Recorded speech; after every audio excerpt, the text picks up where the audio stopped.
What's up guys, your boy Obi Eats and welcome back to another episode of Best Food Spots here in Southern California. On this episode, we're gonna be checking out the 3 best spots to eat at in Tustin, California. While maybe people consider this as a suburban town, if you don't look closely, you might miss out on all the hidden gems. So come with me as we go check out the 3 best spots here in Tustin, California. And of course, don't forget to like, subscribe, and hit the notification bell if you love this content. And without further ado, let's go.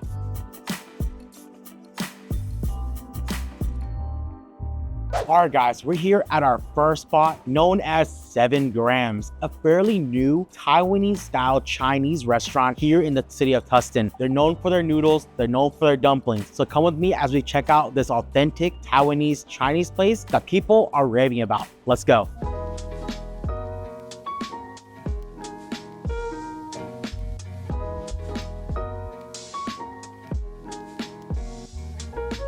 How you doing?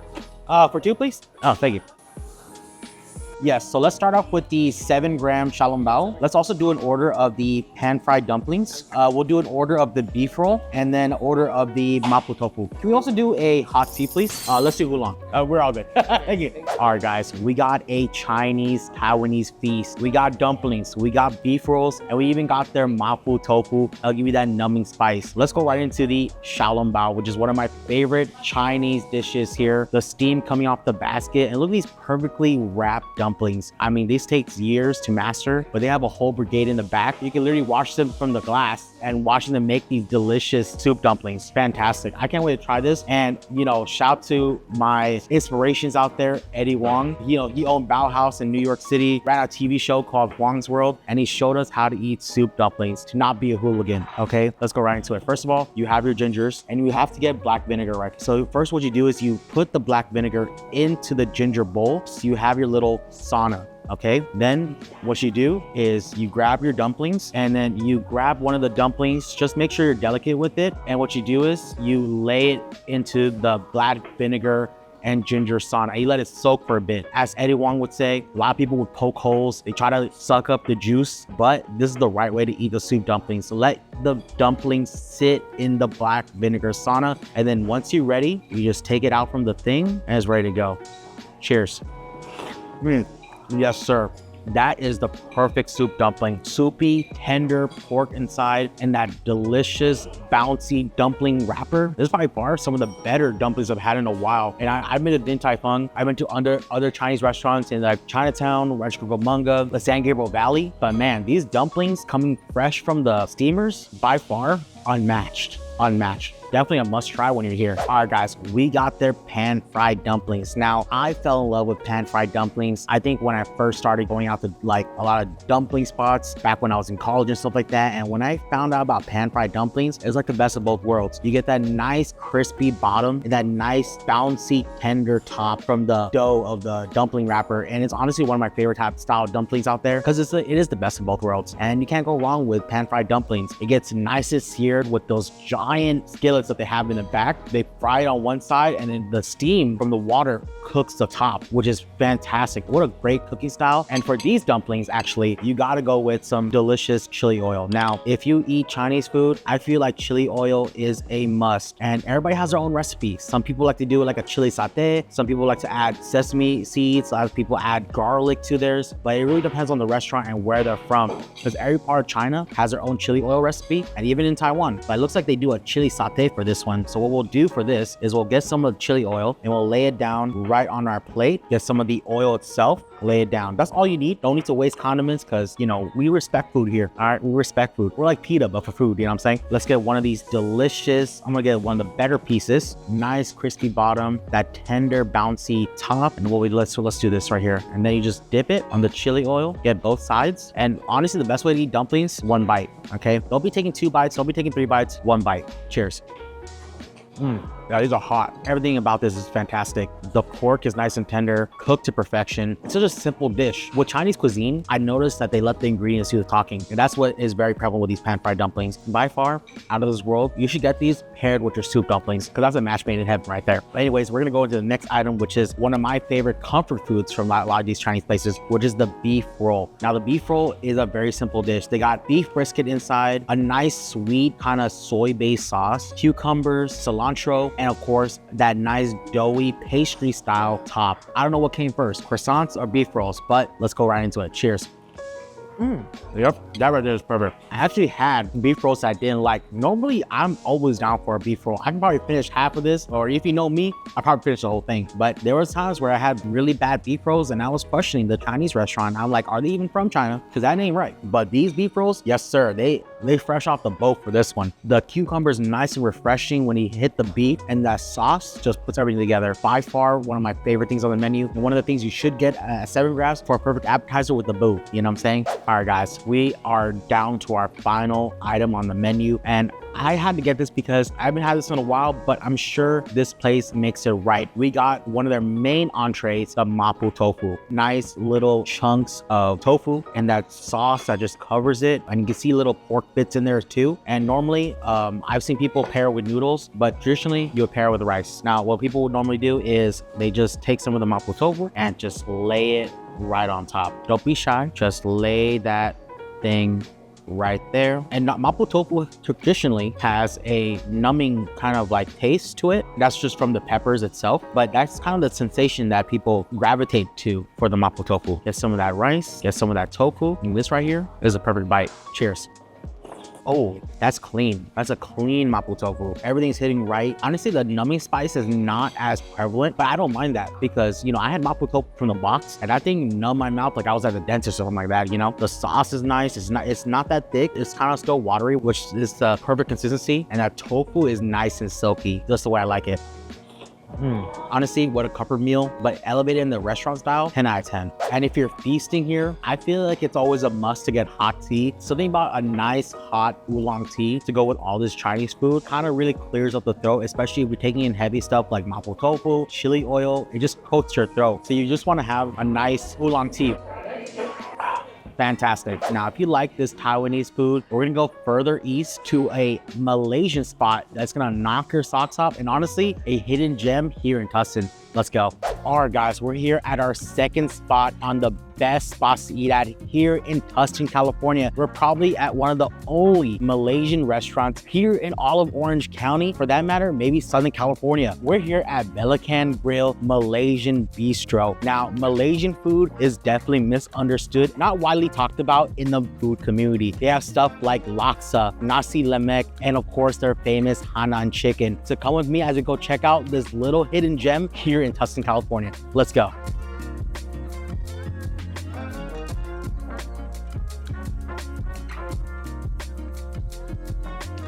Yes, I think we're ready to go. Can we do one order of the roti canai? Let's do one order of the curry laksa, and then let's also do the nasi goreng, and then last half order of the Hanan chicken.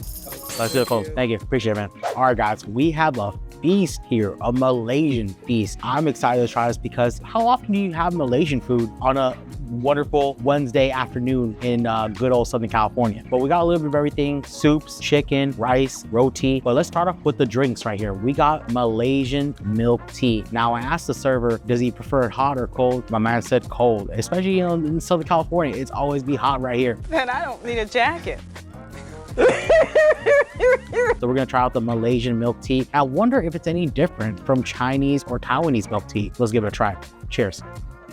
Oh, actually, this tastes more like a Thai tea, actually, than more than milk tea. And I think it's because of the condensed milk they put in there. It really gives that kind of like that sweet condensed milk taste, like that sugary taste you're looking for. I would try this over any Thai tea or milk tea out there because it's not that sweet, but it hits that nice tea craving that you're looking for. Malaysian milk tea, A+. All right, guys, we got the roti canai right here. Now, I'm familiar with roti. I'm Indian. I eat roti all the time. And it looks like they give you a side of the curry sauce, almost similar to the curry laksa right beside me. But look at this beautiful piece of bread. Still hot, flaky, kind of reminds me of a croissant a little bit, kind of similar to the beef roll we had earlier. Are we seeing some similarities here? I don't know, you tell me.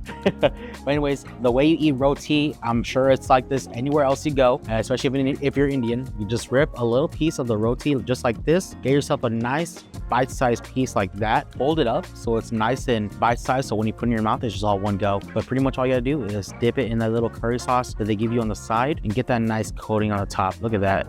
Cheers. Immediately you get like a burst of flavor. Spicy, it's like right in your throat. Pause. And paired with that nice buttery roti, mouth-watering. What a great starter to go onto our Malaysian feast. Let's go on to the next one. We have the nasi goreng fried rice. Now, if you've seen nasi goreng online, you know that they usually use a piece of paper or banana leaf. They add the rice, they add the nasi goreng sauce, they add fried chicken, sausage, spam. It's a whole street vendor experience. But here they done it differently. They actually made it into a fried rice, which honestly I've never seen anyone else do before. They add a nice fried egg on top, and let's see if there's any yolk action right here. Oh no, it's just all cooked to the right.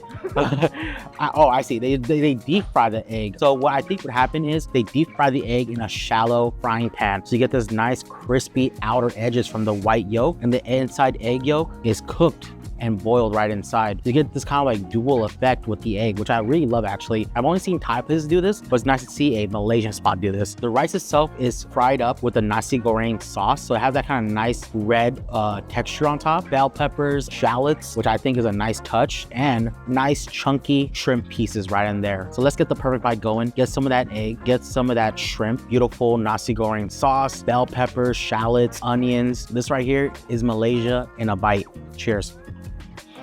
Yep.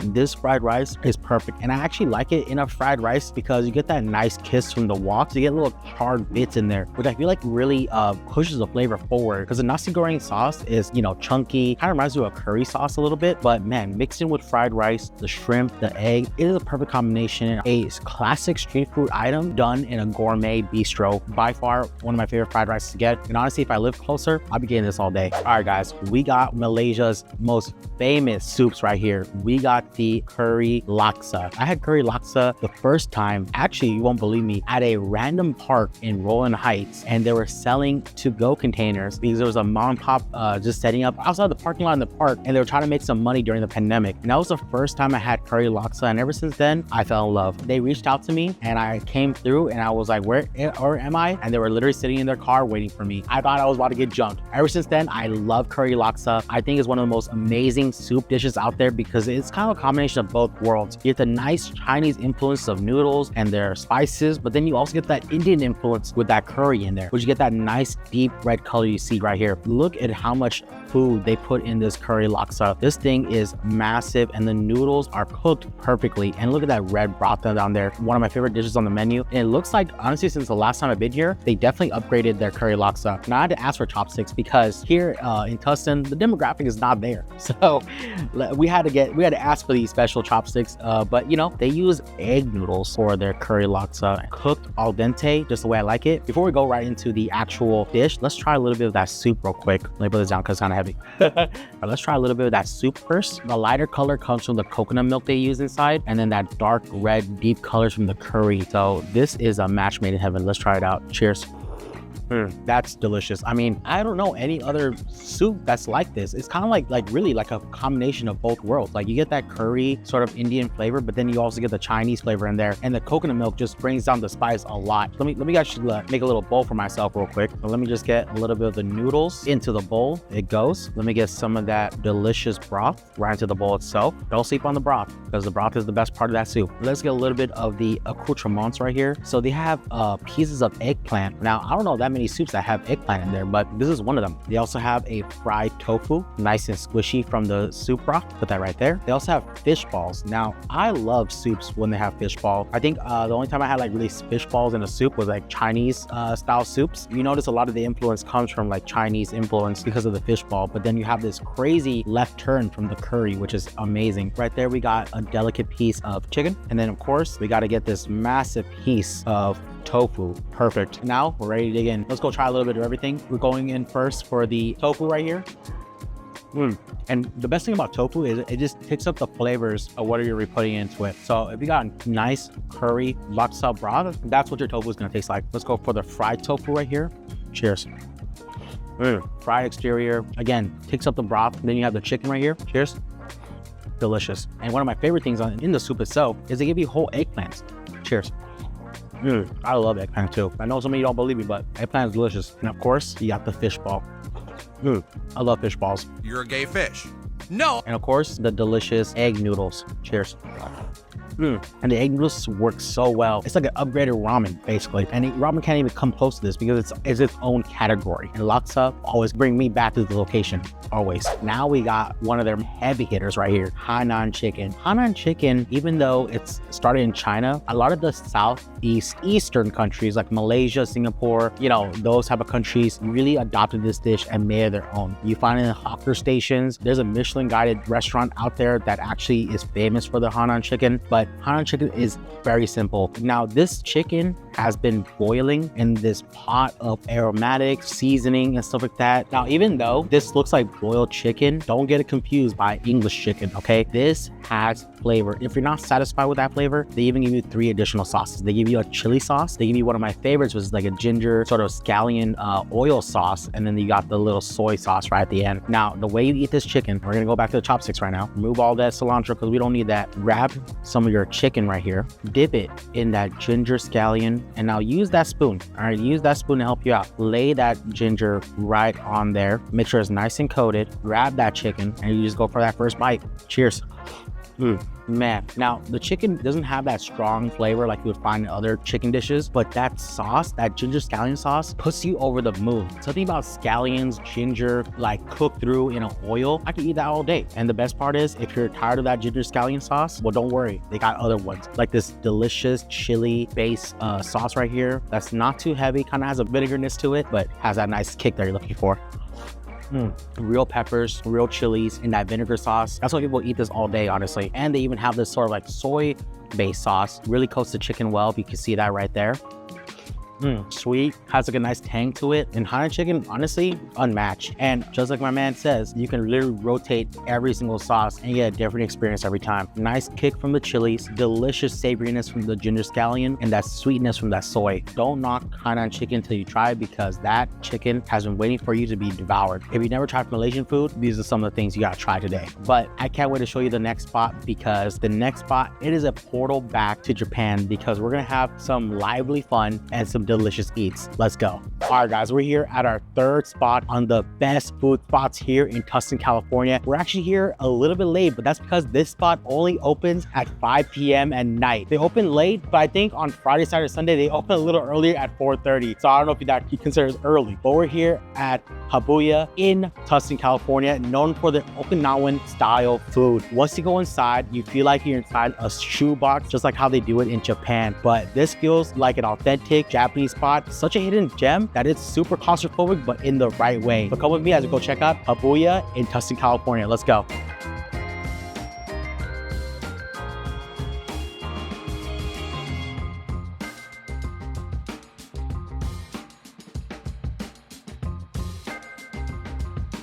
Alrighty then, let's do the 3 kind of sashimi. Let's also do the Habuya soba. I don't know why I'm messing that up. And let me also do the peanut tofu. And do you have any specialties today? Let's do the grilled mackerel. And I think that'll be it for us. Perfect, thank you so much. All right, guys, we got a little feast going on in this tiny little Okinawan restaurant. This place has been established since 2010, so it's been here for quite a while. But honestly, not a lot of people know about this because they're not really that big on social media. But if you know, you know. I wouldn't recommend bringing a big party because they can probably fit maybe less than a group of 3 of you guys, you know what I'm saying? Because they have limited seating, so be respectful and of course, make sure to enjoy the food. But first, we got a little bit of everything right here. We got fish, we got more fish, we got soba, and we got a little bit of dessert right here. Now, this is Okinawan style food, and normally you would have a nice cold beer with this, but because it's a family-friendly channel, we're just gonna get some water with it, because, you know, I ain't trying to drive drunk, you know what I'm saying? But of course, let's start with the first item right here. We got the 3 sashimi plate. This plate comes with salmon, tuna, and yellowtail. A nice, beautiful presentation. A little known fact, they also change around the fish too, depending on what the chef is feeling, you know what I'm saying? So if you're not feeling salmon, too bad, you're straight out of luck, you know what I'm saying? Let's get a little bit of the soy sauce right into the nice little serving cup. And I like the serving cup because it looks like a little flower, but it's about to be my little jacuzzi for my fish real quick. Look at this beautiful piece of salmon, freshly caught. Probably spent a little bit in the Pacific Ocean and now it's in my belly, you know what I'm saying? Let's dip it in the soy, just a little touch. That's all you need. Cheers. Now that salmon has some flavor actually. Kind of has a little bit of a citrusy taste, but I think it's because of the little drizzling of ingredients that they put on top. But man, that salmon is refreshing. I mean, honestly, super delicate. I have no complaints right here. By far, some of the freshest fish I had in an Okinawan dive bar here at all places. But let's go right to the next one right here. We have some yellowtail. We're gonna squeeze a little bit of the lime right on the yellowtail. Grab the yellowtail. Grab some of this little green sauce they give right to you. Just put it right there. Green sauce, aka wasabi, for your uneducated Americans, pistachio ice cream. You know what I'm saying? Anyways, let's grab some of that. Dip it in the soy, and there you have it. Cheers. That sort of like kick from the wasabi and the lime citrus, perfect. And the soy puts everything together. And I love yellowtail. I think yellowtail is super underrated. I feel like people go for salmon, people go for tuna, fatty tuna. Yellowtail is where it's at, especially if you have a little seared. Ooh, but let's go right into the tuna. Now this looks like bluefin tuna right here, which is some of the best cut. Look at that definition on that fish right here. It looks like a bunch of white people went out fishing and they just caught this for us, you know what I'm saying? Let's get some of that wasabi first. Put it onto the tuna and dip it in that soy right there. Cheers. That's perfect. That's perfect. Absolutely perfect. And honestly, not a bad price. This dish itself is $28. And you get a little sampler pattern. And honestly, if you're a picky person, like some people I know, this will be perfect for you. Perfect way to start off the Okinawan journey that we're on today. All right, guys, we got the grilled mackerel. Remember what I said last time in our corns video? People be hating on mackerel. And I don't understand why, because mackerel is a fantastic fish. It's nice and meaty, easy to prepare fish when you're in a pinch. And obviously, you gotta pair it with some nice citrus on top, so get some of that lemon. And this mackerel looks freshly grilled, just straight out of the yakitori grill in the back. And the mackerel is super easy to eat. All you gotta do, use your chopstick, and just cut into that crispy skin. Grab some of that little grated radish. Oh, don't drop it. And cheers. Oh my God, this mackerel is legendary. It's nice and fatty. The skin bursts of crispiness and the oil comes from the skin. The citrus hitting it and the radish, my God. I can see myself 2 a.m. in the morning just eating this mackerel outside of a 7-Eleven. In Japan, of course, not here, not in the US now. But this mackerel is delicate and it's just packed with flavor. Oh my God. That's why I was so confused why people in the US hate on mackerel. It's probably one of the best fish out there. Pairs perfectly with any side dish. A great addition, and honestly, if you ask your server, they'll probably recommend this to you. All right, guys, we got the Habuya soba noodles right here. This looks fantastic. Thick soba noodles. This is some anime looking pork belly right here. Now, this is one of the recommended items on the menu, and I can see why. You know, you got your delicious Naruto cake, fish cake, onions, radish, delicious broth, nice chunky pork belly, and that soba noodle. Look at that, nice and thick, coated in their signature broth. Now I'm assuming it's a pork broth too, actually. Man, my mouth is watering right now. I love a good noodle dish. I think if it was up to me, I would eat rice bowls and noodle dishes all day. But I run a food channel, so I gotta be a little diverse. Look at that fatty pork belly. Now, you know this has been marinated in that soy sauce marinated broth for at least 24 hours straight. As you can see the detail of the fat and the meat going down the grain right there. Let's go right into it. Pork belly, let's do it. My God, I think I'm about to book a trip to Japan right now, I swear to God, because that pork belly was delicious. The fat literally exploded in my mouth. If all you can do it for me, you know what I'm saying? But whatever. You could just taste the marinade from that soy sauce. Let me take a sip of that broth too. You can see the nice fatty oils from the broth too. Oh yeah, nice soy flavor. Now we gotta go with the noodles. Cheers.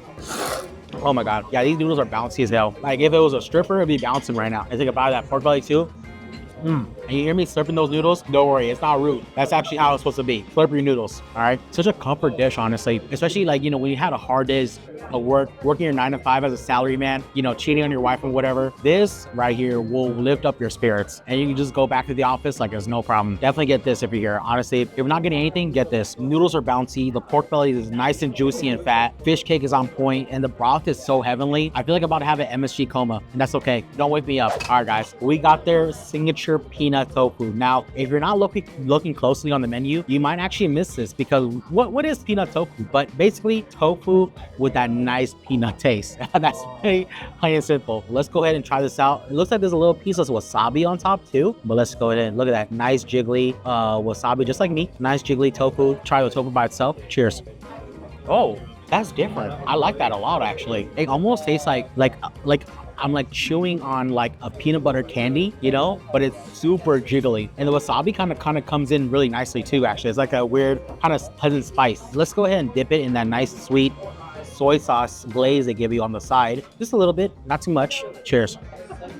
Oh, that's good. That's good. That's a great way to end the meal. I can see myself drinking and eating this at the same time. Like, this is perfect. Like the tofu just, it like takes the taste of the peanuts perfectly. And when you paired with the wasabi and the sweet soy sauce glaze, ooh, that's flavor. That's flavor. And honestly, what a unique dish. I honestly never seen this anywhere in Japan. Like I've been to Japan twice. I never had anything like this. I'm 100% sure this is an Okinawan style, straight from the sunny beaches. And honestly, I'm super happy that it's in the States. Super simple dish, not too heavy, and you can keep drinking all day night, all day night, you know what I'm saying? Fantastic meal, fantastic service. All right, guys, the chef hooked it up. All right, he made this. I don't even know how to even describe this. Honestly, I'm like looking at a piece of art right now. This right here is the sea bream carpaccio. He actually makes sure that the plate is super cold to make sure this dish is enjoyed the correct way. Okay, honestly, I feel kind of guilty eating this because this kind of looks like a work of art. I mean, the carpaccio is laid out super well. The fish is nice and delicate. You can see the individual ingredients like a grain of rice. But let's go ahead and give this a try because this is a food channel, not an art channel, okay? Let's give this a look. Oh my God, look at this. This is crazy. And the chef hooked it up. I feel like I'm on an episode of Shokugeki. After I eat this, I might have a food gasm. Okay, cheers. Oh man, that is incredible. I think my brain is so dumb. I can't even comprehend what I'm eating right now. Like I'm looking at the fourth dimension right now. That's what it feels like. The flavors are so complex. Like it gives me some of the citrusy, like I'm eating a calamansa almost. The seaweed is like charred almost. And like the oil from the olive oil is so nice and delicate. I mean, like, my God, what a perfect dish. I mean, is this guy a Michelin rated star chef? I don't even know what to say right now. Like out of all places in Tustin, California, like what am I even, what? Man, this sea bream carpaccio, I don't even know if you can even order this on the menu. This might be an exclusive Open Eats drop right here, you know what I'm saying? But yeah, I can see why this place is number one. This place is definitely number one, and man, they be hitting the right areas. I feel like I'm still coming. You know what I'm saying? I'm still coming from this. All right, guys, that was the episode of the 3 best spots here in Tustin, California. We start off the day at 7 grams for the delicious soup dumplings, pan-fried dumplings, and that mafu tofu was a nice kick. And then we went to Belacan Malaysian Bistro for their delicious creamy curry laksa, nasi goreng, and of course there's Hanan chicken that was off the bone tender, and those sauces were a nice touch. Finally, we went to Habuya Okinawan style dining for their Okinawan style food, kind of like a Japanese Hawaiian fusion here in Tustin, California. They've been here for 10 years and they're serving some of the most delicious Japanese style Okinawan food, and you won't find anything like this other than outside of Okinawa itself. If you like this episode and if I missed any spots, let me know down below. Of course, I love to hear your suggestions. Don't forget to like, subscribe, and hit that notification bell to stay in the know. And of course, peace.